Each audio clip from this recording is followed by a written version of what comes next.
Hello everyone, ಈ ಒಂದು video ನಮ್ಮ KPCL ಆಸ್ಪಿರೆಂಟ್ಸ್ ಹಾಗೂ BWSSB ಆಸ್ಪಿರೆಂಟ್ಸ್ ಹಾಗೂ BL EAT ಎಕ್ಸಾಮಿನೇಷನ್ಸ್ ಬರೀತಿರುವಂಥ ಆಸ್ಪಿರೆಂಟ್ಸ್ಗೆ ಯೂಸ್ಫುಲ್ ಆಗುವಂಥ ಒಂದು ವಿಡಿಯೋ. ಸೊ ನಿಮ್ಮೆಲ್ಲರಿಗೂ ಗೊತ್ತಿರಬೇಕು, BL EAT ಎಕ್ಸಾಮಿನೇಷನ್ ಇದೇ ತಿಂಗಳು 28ನೇ ತಾರೀಕು, KPCL ಜೂನಿಯರ್ ಇಂಜಿನಿಯರ್ ಎಕ್ಸಾಮ್ನು ಇದೇ ತಿಂಗಳು 28ನೇ ತಾರೀಕು ಇರುತ್ತೆ. ಸೊ ಯಾರೆಲ್ಲ ಪ್ರಿಪೇರ್ ಆಗ್ತಿದ್ದೀರಾ ಅವ್ರಿಗೆ ಈ ಒಂದು ವಿಡಿಯೋ ಯೂಸ್ಫುಲ್ ಆಗುತ್ತೆ. BWSSB ಜೂನಿಯರ್ ಇಂಜಿನಿಯರ್ಗೂ ಪ್ರಿಪೇರ್ ಆಗ್ತಿದ್ರು ನಿಮಗೂ ಯೂಸ್ಫುಲ್ ಆಗೋಂಥ ಒಂದು ವಿಡಿಯೋ ಇರುತ್ತೆ. ಸೊ ಯಾವುದೇ ಆಗಲಿ KPCL BWSSB ಹಾಗೂ BEL ಅಲ್ಲಿ ಮೆಕ್ಯಾನಿಕಲ್ ಇಂಜಿನಿಯರ್ಸ್ಗೆ ಯೂಸ್ಫುಲ್ ಆಗೋಂಥ ಒಂದು ವಿಡಿಯೋ. ಸೊ ಮೊದಲ ಪ್ರಶ್ನೆ ಏನಿದೆ ಅಂತ ನೋಡೋಣ. ಇದು ನಮ್ಮ 36ನೇ ವಿಡಿಯೋ ಆಗಿರುತ್ತೆ. ಮೊತ್ತ 38 ವಿಡಿಯೋ ನಮ್ಮ ಪ್ಲೇಲಿಸ್ಟಲ್ಲಿ ಅವೈಲೇಬಲ್ ಇದೆ. ಸೊ ಯಾರೆಲ್ಲ ಇನ್ನೂ ನೋಡಿಲ್ಲ ಆ ಎಲ್ಲ ವೀಡಿಯೋಸ್ನ ನೋಡ್ಕೊಳ್ತಾ ಬನ್ನಿ. ಸೊ ಮೊದಲ ಕ್ವಶನ್ ಈ ಥರ ಇದೆ ನೋಡಿ. A 40 mm diameter rod is to be turned on a lathe at a cutting speed of 30 meter per minute. The required spindle speed is. So ಇಲ್ಲೇನು ಕೇಳಿದಾನೆ? ಸ್ಪಿಂಡಲ್ ಸ್ಪೀಡ್ ಕೇಳಿದ್ದಾರೆ. ಏನು ಕೇಳಿದ್ದಾರೆ? ಸ್ಪಿಂಡಲ್ ಸ್ಪೀಡ್ ಅಂದರೆ ಎನ್ನ ಕೇಳಿದ್ದಾರೆ. ಎನ್ ಇನ್ ಟರ್ಮ್ಸ್ ಆಫ್ ಏನಲ್ಲಿರಬೇಕು? ಇದು RPM ಅಲ್ಲಿರುತ್ತೆ. ಸೊ ಕಟ್ಟಿಂಗ್ ಸ್ಪೀಡ್ ಕೊಟ್ಟಿದ್ದಾರೆ. ಕಟ್ಟಿಂಗ್ ಸ್ಪೀಡ್ ಅಂದರೆ ಏನು? ವಿ ಕೊಟ್ಟಿದ್ದಾರೆ. ಅದಾಗಿ ನಂತರ ಡಯಾಮೀಟರ್ ವ್ಯಾಲ್ಯೂ ಕೊಟ್ಟಿದ್ದಾರೆ. ಎಷ್ಟು? 40 ಅಂದರೆ ಕ್ಯಾಪಿಟಲ್ ಡಿ. ಏನಕ್ಕೆ ಇದು ಕ್ಯಾಪಿಟಲ್ ಡಿ ಅಂತಲೂ ತೊಗೊಳ್ತೀನಿ, ಸ್ಮಾಲ್ ಡಿ ತೊಗೊತಾ ಇಲ್ಲ? ಯಾಕೆ ಕಟಿಂಗ್ ಸ್ಪೀಡ್ನ ಎಸ್ ಅಂತ ತೊಗೊಳ್ಬೋದು, ವಿ ಅಂತ ತೊಗೊಳ್ತಾ ಇದೀವಿ ಅಂದರೆ ನೋಡಿ, ಇದು ಲೇತ್ ಮೇಲೆ ಪರ್ಫಾರ್ಮ್ ಆಗ್ತಿರುವಂಥ ಆಪರೇಷನ್ ಏನು? ಟರ್ನಿಂಗು. ಸೊ ನಮಗೆ ಲೇತಲ್ಲಿ cutting speed, spindle speed, diameter of the rod ಕೊಟ್ಟಾಗ ನಮ್ಮ ಹತ್ರ ಫಾರ್ಮುಲಾ ಇದೆ. ಯಾವುದಕ್ಕೆ? ಕಟಿಂಗ್ ಸ್ಪೀಡ್ಗೆ. ಏನು ಫಾರ್ಮುಲಾ ಅದು? We know cutting speed is equal to pi into capital D N divided by 60 into 60 ಎಲ್ಲ 1000. ಸೊ ಇಲ್ಲಿ ನೀವು ಸಬ್ಸ್ಟಿಟ್ಯೂಷನ್ ಮಾಡುವಾಗ ಆ ಪ್ಯಾರಾಮೀಟರ್ಸ್ದು ಯೂನಿಟ್ ಇದೇ ಇರಬೇಕು. ಸೊ ಏನು ಕಟಿಂಗ್ ವೆಲಾಸಿಟಿ, ಕಟಿಂಗ್ ಸ್ಪೀಡ್ ಇದೆಯಲ್ಲ, ಈ ಕಟಿಂಗ್ ಸ್ಪೀಡ್ದು ಯೂನಿಟ್ನ ಮೀಟ್ರ್ ಪರ್ ಮಿನಿಟಲ್ಲಿ ಏನು ಮಾಡಬೇಕು? ಸಬ್ಸ್ಟಿಟ್ಯೂಷನ್ ಮಾಡಬೇಕು. ಅದಾಗಿ ನಂತರ ಡಯಾಮೀಟರ್ ಅಂತ ಬಂದಾಗ ನಿಮ್ಗೆ ಎಷ್ಟು ಕೊಟ್ಟಿದ್ದಾರೆ? MM ಕೊಟ್ಟಿದ್ದಾರೆ. ಸೊ MM ಸಬ್ಸ್ಟಿಟ್ಯೂಷನ್ ಮಾಡ್ಕೊಳ್ಳಿ. ಆಗ ನಿಮ್ಗೆ ಏನು ಬರುತ್ತೆ? ಅದು RPM ಬಂದುಬಿಡುತ್ತೆ. ಸೊ ಈಗ ನಾನು ಹೋಗ್ತಾ ಇದ್ದೀನಿ ನೋಡಿ ಸಬ್ಸ್ಟಿಟ್ಯೂಷನ್ ಮಾಡೋದಕ್ಕೆ. ಕಟ್ಟಿಂಗ್ ಸ್ಪೀಡ್ ಎಷ್ಟಿದೆ? Cutting speed 30 meter per minute ಇದೆ. Meter per minute, so meter per ಮಿನಿಟಲ್ಲೇ ಸಬ್ಸ್ಟಿಟ್ಯೂಷನ್ ಮಾಡ್ತಾಯಿದ್ದೀನಿ ಕಟ್ಟಿಂಗ್ ಸ್ಪೀಡ್ನ. ಪೈ ಅಂದರೆ ಏನು? ಕಾನ್ಸ್ಟೆಂಟು. ಇದೇನು ಬರಿಬೋದು ನಾನು? 22/7 ಅಂತ ಬರಿಬೋದು. ಇಂಟು ಡಿ ಎಷ್ಟಿದೆ? 40. ಸೊ ಡಯಾಮೀಟರ್ನ MM ಸಬ್ಸ್ಟಿಟ್ಯೂಷನ್ ಮಾಡಿ ಅಂತ ಹೇಳಿದೆ. 40 mm ಇಂಟು ಎನ್. ಇದನ್ನೇ ನಾವು ಫೈಂಡ್ ಔಟ್ ಮಾಡಬೇಕು. ಏನು? Spindle speed. ಸೊ ಇಲ್ಲಿ ನಿಮ್ಗೊಂದು ಸ್ವಲ್ಪ ಕನ್ಫ್ಯೂಷನ್ ಆಗುತ್ತೆ. ಸೊ ಹಾಗಾಗಿ ಇದನ್ನು ಆದಮೇಲೆ ಬರಿತೀನಿ.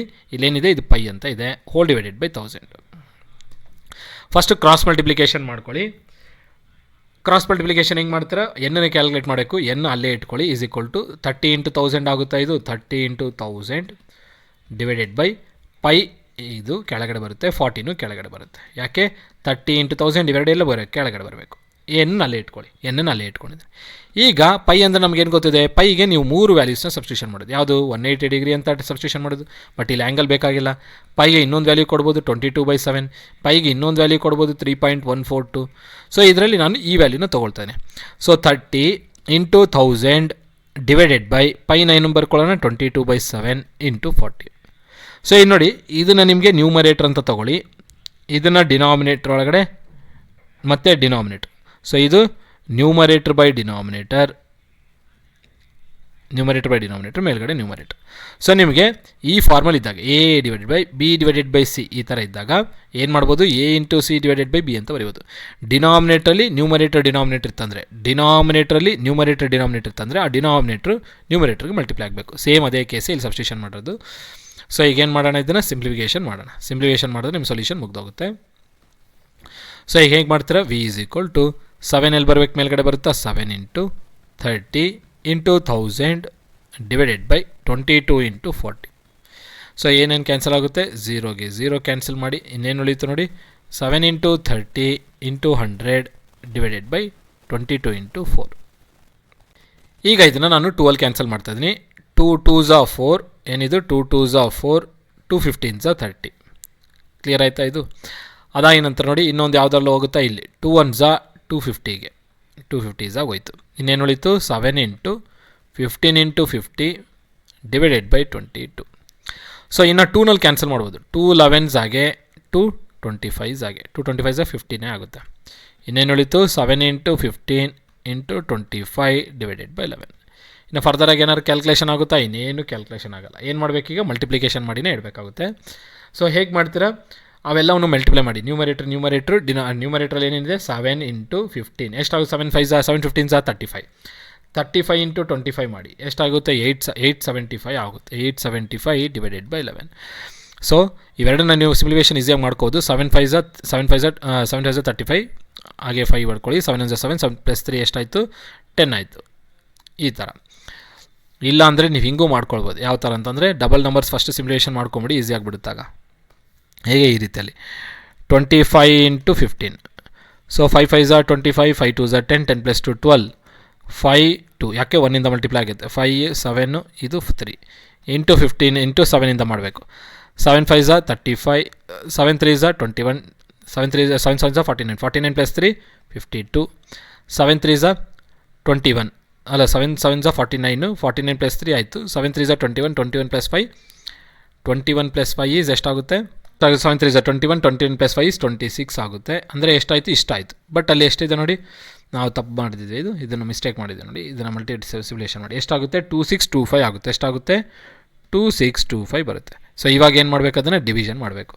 ಸೊ ಡಿವಿಷನ್ ಹೆಂಗೆ ಮಾಡ್ಕೊಳ್ತೀರಾ, ಸಿಂಪಲ್ ಡಿವಿಷನ್, ಸೇಮ್ ನಾವು ಸ್ಕೂಲ್ ಡೇಸಲ್ಲಿ ಏನು ಕಲ್ತಿದ್ದು ಅದೇ ನೋಡಿ. ಎಕ್ಸಾಮಲ್ಲಿ ಇದು ನೀವು ಕ್ಯಾಲ್ಕುಲೇಟರ್ಸ್ ಇಲ್ದಂಗೆ ಮಾಡಬೇಕು. ಕ್ವಶನ್ಸ್ ಏನಾದರೂ ನ್ಯೂಮರಿಕಲ್ ಬೇಸ್ಡ್ ಕ್ವಶನ್ಸ್ ಬಂತಂದರೆ ಲಾಸ್ಟಲ್ಲಿ ಇಟ್ಕೊಳ್ಳಿ, ಹಾಗೆ ಇದು ಈಸಿಯಾಗಿ ಮಾಡ್ಕೊಳ್ತೀರಾ.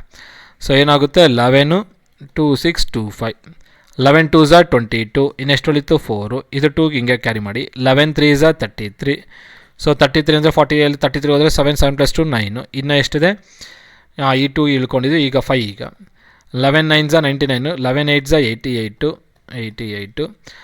88 ಬಂತಂದರೆ ಇಲ್ಲಿ ಎಷ್ಟಾಗುತ್ತೆ, 90ಯಲ್ಲಿ 88 ಹೋದರೆ 2 2 + 5 7, ಸೊ ಪಾಯಿಂಟ್ ಇಟ್ಕೊಳ್ಳಿ, ಇಲ್ಲಿ 0 ತೊಗೊಳ್ಳಿ. 7 6 ಝಾ 66, 66 ಇನ್ನು 4 ಬರುತ್ತೆ, ಪಾಯಿಂಟ್ ಇಟ್ಟಿದ್ರೆ 0. 7 3 ಝಾ 33, ಇಲ್ಲಿ ಮತ್ತೆ ಎಷ್ಟು ಬರುತ್ತೆ, 7 ಬರುತ್ತೆ, ಪಾಯಿಂಟ್ ಇಟ್ ಇಸ್ 0. 7 6 ಝಾ 66. ಹೀಗೆ ನೀವು ಮಾಡ್ತಾ ಹೋದಂಗೆ ವ್ಯಾಲ್ಯೂಸ್ ಬರ್ತಾ ಹೋಗ್ತದೆ. ಸೊ ಇದ್ರದ್ದು ಸಿಮ್ಯುಲೇಷನ್ ಎಷ್ಟಾದಂಗೆ 238.636 ಇದೆ. ಸೊ ಇದೇನು RPM ಅಲ್ಲಿ ಬರುತ್ತೆ. ಸೊ ವ್ಯಾಲ್ಯೂ ಎಷ್ಟು ಬಂದಿದೆ, 238.636, ಬಟ್ ಎಲ್ಲೂ ಇಲ್ಲ. 240 ನಿಯರೆಸ್ಟ್ ವ್ಯಾಲ್ಯೂ ಇರೋ ಕಾರಣದ 240ನ ಚೂಸ್ ಮಾಡ್ಕೊಳ್ಬೋದು. So 240 nearest value. So spindle speed ಎಷ್ಟಾಗುತ್ತೆ, 240 RPM ಆಗುತ್ತೆ. ಇನ್ನು ನೆಕ್ಸ್ಟ್ ಕ್ವಶನ್ ಕಡೆ ಹೋಗೋಣ. ನೆಕ್ಸ್ಟ್ ಕ್ವಶನ್ ನೋಡಿ, ಗವರ್ನರ್ಸಿನ ಕ್ವಶನು. ಸೊ ನಾನು ನಿಮಗೆ ಪ್ರೀವಿಯಸ್ ಆಗಿ ಎಲ್ಲೋ ವೀಡಿಯೋ ಮಾಡಿದಾಗ ಆ ವಿಡಿಯೋದಲ್ಲಿ ನಿಮಗೆ ಗವರ್ನರ್ಸ್ ಬಗ್ಗೆ ತಪ್ಪಾಗಿ ಹೇಳಿದ್ದೆ ಅನಿಸುತ್ತೆ. ಯಾಕಂದರೆ ಗವರ್ನರ್ಸ್ದು ಒಂದು ಸ್ಮಾಲ್ ಮಿಸ್ಟೇಕ್ ಆಗಿತ್ತು, ಅದನ್ನು ರೀಕರೆಕ್ಷನ್ ಮಾಡೋಣ. ಸೊ ಗವರ್ನರ್ಸಿನ ಒಂದು ಕ್ಲಾಸಿಫಿಕೇಷನ್ ನೋಡ್ಕೊಂಬಿಟ್ರೆ ನಿಮಗೆ ಈ ಕ್ವಶನ್ ಈಸಿಯಾಗಿ ಆನ್ಸರ್ ಮಾಡ್ಕೊಳ್ತೀರಾ. ನಾವೇನಂದರೆ ಓದ್ಸಲ ಯಾವುದೋ ಒಂದು ಕ್ವಶನ್ ಸಾಲ್ವ್ ಮಾಡುವಾಗ ಗವರ್ನರ್ಸ್ದು ಕ್ಲಾಸಿಫಿಕೇಷನ್ನ ಮಿಸ್ಟೇಕ್ ಮಾಡಿದ್ದೆ, ಅದನ್ನು ಇಲ್ಲಿ ನಾನು ರೀಕರೆಕ್ಷನ್ ಮಾಡ್ತಾಯಿದ್ದೀನಿ. ಫಸ್ಟು ಟೈಪ್ಸ್ ಆಫ್ ಗವರ್ನರ್ಸ್ನ ನೋಡೋಣ. ಸೊ ಟೈಪ್ ಆಫ್ ಗವರ್ನರ್ಸಲ್ಲಿ ಏನು, ಟೈಪ್ ಆಫ್ ಗವರ್ನರ್ಸಲ್ಲಿ ನಾನು ಕ್ಲಾಸಿಫಿಕೇಷನ್ ತೋರಿಸೋದಾದರೆ, ಸೊ ಕ್ಲಾಸಿಫಿಕೇಷನ್ ಆಫ್ ಗವರ್ನರ್ಸಲ್ಲಿ ಈ ಥರ ಇರುತ್ತೆ. ಸೊ ಲಾಸ್ಟ್ ಟೈಮ್ ನಾವೇನು ಮಾಡಿದ್ವಿ, ಈ ಸೆಂಟ್ರಿಫಿಕಲ್ ಗವರ್ನರ್ ಕೆಳಗಡೆ ಬರೀಬೇಕಾಗಿರುವಂಥ ಎಲ್ಲ ಕ್ಲಾಸಿಫಿಕೇಷನ್ ಇನ್ನರ್ಷಿಯಾ ಕೆಳಗಡೆನೂ ಬರ್ದಿದೆ. ಸೊ ಅದೊಂದು ಸ್ಮಾಲ್ ಮಿಸ್ಟೇಕ್ ಮಾಡಿದ್ದೆ, ಈ ಕಡೆ ಬರೆಯೋದು ಆ ಕಡೆ ಬರೆದಿದ್ದೆ. ಸ್ವಲ್ಪ ಕೇರ್ಫುಲ್ಲಾಗಿ ನೋಡ್ಕೊಳ್ಳಿ ಈ ಒಂದು ಕ್ಲಾಸಿಫಿಕೇಷನು. ಇದು ನಮ್ಮ ಇಂಪಾರ್ಟೆಂಟ್ ಕ್ಲಾಸಿಫಿಕೇಷನ್. ಎಕ್ಸಾಂಪಲ್ ನಿಮಗೆ ಏನಾದ್ರು ಗವರ್ನರ್ಸ್ ಮೇಲೆ ಕೇಳಿದ್ರೆ ಕ್ಲಾಸಿಫಿಕೇಷನ್ಸ್ದು, ಈ ಕ್ಲಾಸಿಫಿಕೇಷನ್ ನೀವು ನೆನ್ಪಿಟ್ಕೊಂಡ್ರೆ ಈಸಿಯಾಗಿ ಯಾವುದೇ ಥರದ ಕ್ವಶನ್ ಆದರೂ ಆನ್ಸರ್ ಮಾಡ್ಕೊಳ್ತಾರೆ. ಸೊ ಇಲ್ಲಿ ಕ್ವಶನಲ್ಲಿ ನೋಡಿ ನಿಮ್ಗೆ ಏನು ಕೇಳಿದರೆ, Hartnell governor is a governor of the ಯಾವ ಟೈಪ್ ಆಫ್ ಗವರ್ನರ್ ಆಗಿದೆ ಹಟ್ನಲ್ ಗವರ್ನರ್ ಅಂತ ಕೇಳಿದ್ದಾನೆ. ಸೊ ಏನು ಇನ್ನರ್ಷಿಯಾ ಗವರ್ನರ, ಪೆಂಡುಲಮ್ ಟೈಪಾ, ಡೆಡ್ ವೈಟ್ ಟೈಪ್ ಅಂತೇಳಿ.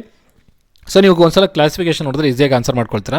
ಸೊ ಟೈಪ್ಸ್ ಆಫ್ ಗವರ್ನರ್ಸು ಎರಡು ಥರ ಇರುತ್ತೆ. ಒಂದು ಇನ್ನರ್ಷಿಯಾ ಗವರ್ನರು, ಇನ್ನೊಂದು ಸೆಂಟ್ರಿಫಿಕಲ್ ಗವರ್ನರ್. ಸೊ ಇನ್ನರ್ಷಿಯಾ ಗವರ್ನರಲ್ಲಿ ನಮ್ಗೆ ಯಾವುದೇ ಥರದ ಕ್ಲಾಸಿಫಿಕೇಷನ್ ಇಲ್ಲ, ಎಲ್ಲ ಇರೋದೆಲ್ಲ ಸೆಂಟ್ರಿಫಿಕಲ್ ಗವರ್ನರ್ಸಲ್ಲೇ. ಸೊ ಸೆಂಟ್ರಿಫಿಕಲ್ ಗವರ್ನರ್ಸಲ್ಲಿ ಏನೇನು ಬರುತ್ತೆ, ಪೆಂಡುಲಮ್ ಟೈಪು ಮತ್ತು ಲೋಡೆಡ್ ಟೈಪ್. ಆ ಲೋಡೆಡ್ ಟೈಪಲ್ಲಿ ಮತ್ತೆ 2 ಟೈಪ್ ಬರುತ್ತೆ, ಡೆಡ್ ವೈಟು ಮತ್ತು ಸ್ಪ್ರಿಂಗ್ ಲೋಡೆಡು. ಸೊ ನೋಡಿ ಇಲ್ಲಿ ಪೆಂಡುಲಮ್ ಟೈಪ್ ಅಂತ ಕೇಳಿದ್ರೆ ವ್ಯಾಟ್ ಗವರ್ನರ್ ಎಕ್ಸಾಂಪಲ್. ಪೆಂಡುಲಮ್ ಟೈಪ್ಗೆ ಗವರ್ನರ್ ಯಾವುದು example, Watt governor is a pendulum type governor. Loaded ಟೈಪಲ್ಲಿ 2 ಟೈಪು, ಡೆಡ್ ವೈಟು ಮತ್ತು ಸ್ಪ್ರಿಂಗ್ ಲೋಡೆಡು. ಡೆಡ್ ವೈಟಲ್ಲಿ 2 ಟೈಪ್ ಇದ್ದಾವೆ, ಪೋರ್ಟರು ಮತ್ತು ಪ್ರೋಯಲ್. ಡೆಡ್ ವೈಟಲ್ಲಿ 2 ಟೈಪು, ಪೋರ್ಟರು, ಪ್ರೋಯಲ್. ಅದೇ ಸ್ಪ್ರಿಂಗ್ ಲೋಡೆಡಲ್ಲಿ ನೋಡಿ 4 ಟೈಪ್ ಇದೆ, ಹಟ್ನಲ್ಲು, ಹಟ್ನಿಂಗು, ವಿಲ್ಸನ್ ಹಟ್ನಲ್ಲು ಮತ್ತು ಪಿಕ್ರಿಂಗು. ಸೊ ಇವು 4 ಸಿಮ್ಯುಲೇಷನ್ ಭಾಳ ಇಂಪಾರ್ಟೆಂಟು ಕ್ಲಾಸಿಫಿಕೇಷನ್ಸ್ ಅಂತ ಬಂದಾಗ. ಸೊ ಕ್ಲಾಸಿಫಿಕೇಷನ್ನ ನೀವು ತಿಳ್ಕೊಂಡ್ರೆ ಈ ಕ್ವಶನ್ನ ಈಸಿಯಾಗಿ ಆನ್ಸರ್ ಮಾಡ್ಕೊಂಡಿರ್ತಾರೆ ನೋಡಿ. ಸೊ ಇನ್ನರ್ಷಿಯಾ ಗವರ್ನರ್ ಯಾವುದೇ ಟೈಪ್ ಆಫ್ ಗವರ್ನರ್ ಇಲ್ಲ. ಅದೇ ಸೆಂಟ್ರಿಫಿಕಲ್ ಗವರ್ನರ್ 2 ಟೈಪ್ ಗವರ್ನರ್ ಇದೆ, pendulum type, loaded type. Pendulum ಯಾವುದು ಎಕ್ಸಾಂಪಲ್ ಒಂದೇ ಇರೋದು ಪೆಂಡುಲಮ್ ಟೈಪ್ಗೆ, ಅದು ವ್ಯಾಟ್ ಗವರ್ನರು. ಇನ್ನು ಲೋಡೆಡ್ ಟೈಪಲ್ಲಿ 2 ಟೈಪ್ ಆಗುತ್ತೆ, ಸ್ಪ್ರಿಂಗ್ ಲೋಡೆಡು, ಡೆಡ್ ವೈಟಲ್ಲಿ 2 ಟೈಪ್ ಆಗುತ್ತೆ, ಪೋರ್ಟರು, ಪೊರೋಯಲು. ಸ್ಪ್ರಿಂಗ್ ಲೋಡೆಡಲ್ಲಿ 4 ಟೈಪ್, ಯಾವುದು ಹಟ್ನಲ್ಲು, ಹಟ್ನಿಂಗು, ವಿಲ್ಸನು ಮತ್ತು Pickering. Wilson and Hartung. So ಈ ನೋಡಿ ವಿಲ್ಸನ್ನ ಹೆಸರು ಮೇಲೆ ಇರೋದು ಇದೊಂದೇ ಗವರ್ನರ್, ಹಾಗಾಗಿ ಹಟ್ನಲ್, ಹಟ್ನಿಂಗ್, ವಿಲ್ಸನ್, ಪಿಕ್ರಿಂಗ್. ಸೊ ಇವು ಏನು ಹೇಗೋ ಒಂದು ನೆನ್ಪಿಟ್ಕೊಳ್ಳೋಕೆ ಟ್ರೈ ಮಾಡಿ, ಹಟ್ನಲ್, ಹಟ್ನಿಂಗ್, ವಿಲ್ಸನ್, ಪಿಕ್ರಿಂಗು. ಅದಾಗಿ ನಂತರ ಡೆಡ್ ವೈಟಲ್ಲಿ 2, ಪೋರ್ಟರು, ಪ್ರೋಯಲು. ಪೆಂಡುಲಮ್ ಟೈಪಲ್ಲಿ ಒಂದೇ ಟೈಪ್, ಯಾವುದು ವ್ಯಾಟ್ ಗವರ್ನರ್. ಸೊ ಇಲ್ಲಿ ಹಟ್ನಲ್ ಟೈಪ್ ಅಂತ ಕೇಳಿದಾನೆ, ಹಟ್ನಲ್ ಯಾವ ಟೈಪ್ ಆಫ್ ಗವರ್ನರ್ ಆಗುತ್ತೆ, ಸ್ಪ್ರಿಂಗ್ ಲೋಡೆಡ್ ಟೈಪ್ ಗವರ್ನರ್ ಆಗುತ್ತೆ ತಾನೆ. ಸೊ ಇಲ್ಲಿ ಸ್ಪ್ರಿಂಗ್ ಲೋಡೆಡ್ ಟೈಪ್ ಕೇಳಿದಾನ, ಕೇಳಿಲ್ಲ. ಅದಾಗಿ ನಂತರ ನೋಡಿ ಈ ಸ್ಪ್ರಿಂಗ್ ಲೋಡೆಡ್ ಟೈಪ್ ಗವರ್ನರಲ್ಲಿ ಹಟ್ನಲ್ ಗವರ್ನಿಂಗ್ ಬರುತ್ತೆ. ಎಲ್ಲಿ ಹಟ್ನಲ್ ಗವರ್ನರ್ ಇಲ್ಲಿದೆ. ಸೊ ಸ್ಪ್ರಿಂಗ್ ಲೋಡೆಡ್ ಇಲ್ಲಿ ಕೇಳಿಲ್ಲ. ಹಾಗಿದ್ದಾಗ ಇದು ಯಾವ ಟೈಪ್ ಆಫ್ ಇನ್ನರ್ಷಿಯಾ ಗವರ್ನರ್ಗಳ ಕ್ಲಾಸಿಫಿಕೇಷನ್ ಇದ್ದಾನೆ, ಇಲ್ಲ, ತೆಗೆದುಬಿಡಿ. ಪೆಂಡುಲಮ್ ಟೈಪ್ಗೆ ಇರೋದು ಒಂದೇ ಕ್ಲಾಸಿಫಿಕೇಷನ್, ಯಾವುದು watt governor. So watt governor is not example for ಅದು ಅಲ್ವಾ. ಅದಾಗಿ ನಂತರ ಇಲ್ಲಿ ನೋಡಿ ಇದು ನಿಮಗೆ ಲೋಡೆಡ್ ಟೈಪ್ ಒಳಗಡೆ ನಿಮಗೆ ಬರುತ್ತೆ, ಡೆಡ್ ವೈಟ್ ಒಳಗಡೆ ಬರುತ್ತೆ.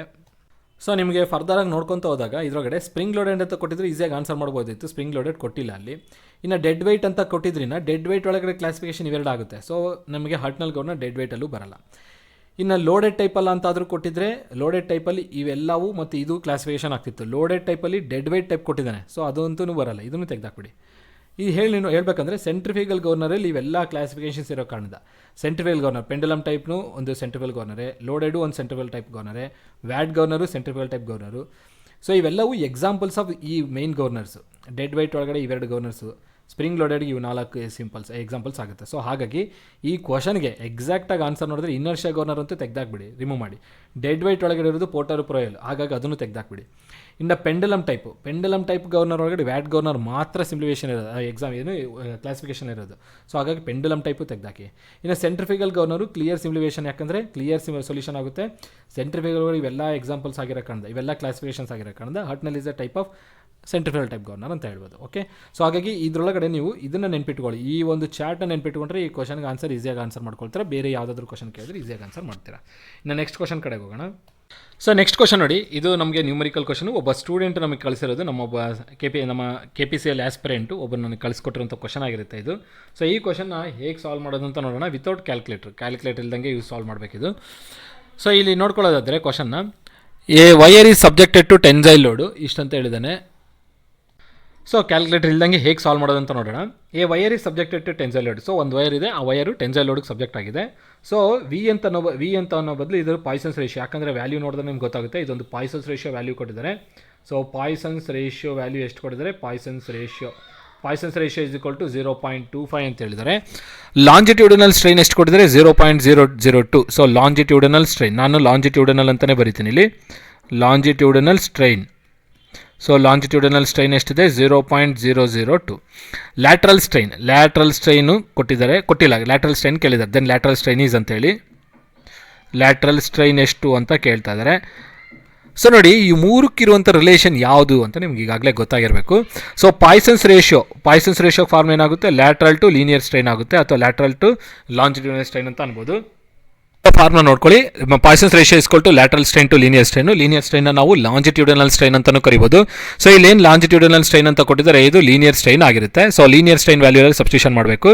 ಪಾಯ್ಸನ್ಸ್ ರೇಷಿಯೋ ಎಷ್ಟು ಕೊಟ್ಟಿದ್ದಾರೆ? 0.25 is equal to lateral strain ಎಷ್ಟು ಕೊಟ್ಟಿದ್ದಾರೆ?